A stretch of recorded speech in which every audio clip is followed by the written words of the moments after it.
Assalamualaikum warahmatullahi wabarakatuh. Kami dari kelompok 4 ingin menjelaskan sedikit mengenai jenis-jenis dan metode kompensasi yang beranggotakan Muhammad Rizky Al-Farisi, saya sendiri, Syamsul Rizal, dan Said Agil Ramadan. Kompensasi adalah segala sesuatu yang diterima baik berupa fisik maupun non-fisik. Bisa juga berarti seluruh imbalan yang diterima oleh seorang pekerja atau karyawan atas jasa atau hasil dari pekerjaannya dalam sebuah perusahaan. Kompensasi yang diterima dapat berupa uang, barang secara langsung maupun tidak langsung.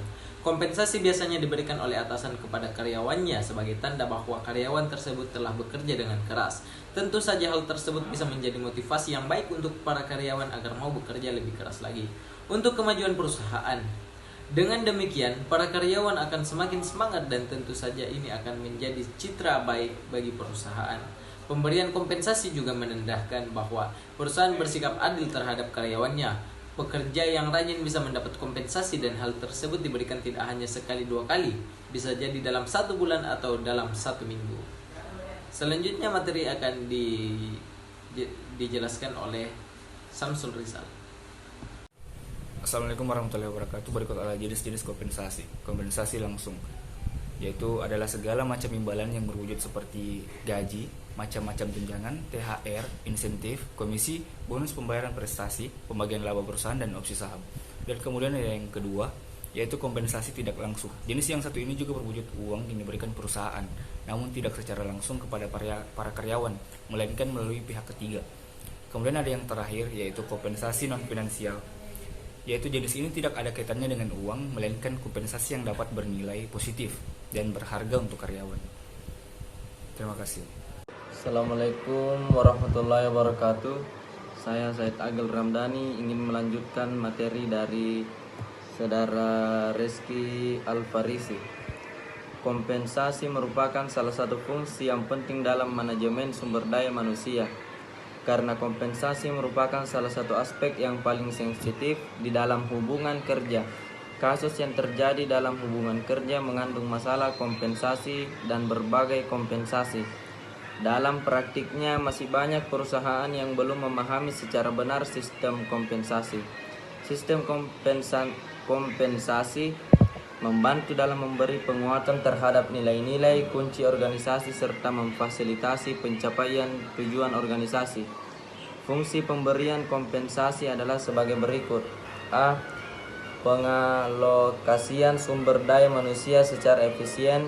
Fungsi ini menunjukkan bahwa pemberian kompensasi yang cukup baik kepada pegawai yang berprestasi baik akan mendorong mereka untuk bekerja dengan lebih baik dan ke arah pekerjaan yang lebih produktif. B. Penggunaan sumber daya manusia secara lebih efisien dan efektif. Pemberian kompensasi yang tinggi kepada seorang pegawai mengandung implikasi bahwa perusahaan akan menggunakan tenaga pegawai tersebut dengan seefisien dan seefektif mungkin. Dengan cara demikian, perusahaan yang bersangkutan akan memperoleh manfaat dan keuntungan maksimal. C. Mendorong stabilitas dan pertumbuhan ekonomi. Sebagai akibat alokasi dan penggunaan sumber daya manusia dalam perusahaan yang bersangkutan secara efisien dan efektif, sistem pemberian kompensasi tersebut secara langsung dapat membantu stabilitas perusahaan dan secara tidak langsung ikut adil dalam mendorong stabilitas dan pertumbuhan ekonomi negara secara keseluruhan. Tujuan kompensasi adalah sebagai berikut. A. Memperoleh personel berkualitas. Kompensasi perlu ditetapkan cukup tinggi untuk mampu menarik pelamar. Tingkat pembayaran harus tanggap terhadap permintaan dan penawaran kerja di pasar kerja karena harus bersaing untuk mendapatkan tenaga kerja. B. Mempertahankan karyawan yang ada. Pekerja dapat keluar apabila tingkat kompensasi tidak kompetitif terhadap organisasi lain dengan akibat perputaran tenaga kerja tinggi. C. Memastikan keadilan manajemen kompensasi berusaha keras menjaga keadilan internal dan eksternal. Keadilan internal yang memerlukan bahwa pembayaran dihubungkan dengan nilai relatif pekerjaan sehingga pekerjaan yang sama mendapatkan pembayaran yang sama. D. Menghargai perilaku yang diinginkan. Pembayaran harus memperkuat perilaku yang diinginkan dan bertindak sebagai intensif untuk perilaku di masa depan.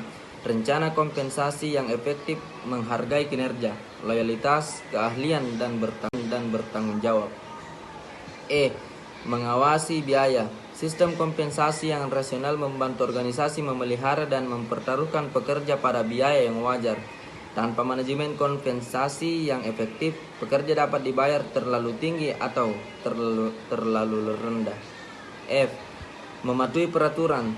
Sistem upah dan gaji yang baik mempertimbangkan tantangan legal yang dikeluarkan pemerintah dan memastikan pemenuhan pekerja. Memfasilitasi saling pengertian. Sistem manajemen kompensasi harus mudah dipahami oleh spesialis sumber daya manusia, manajer operasi, dan pekerja. Dengan demikian terbuka saling pengertian dan menghindari kesalahan persepsi. Efisiensi administrasi. Selanjutnya, program upah dan gaji harus dirancang dapat dikelola secara efisien, meskipun tujuan ini merupakan pertimbangan sekunder.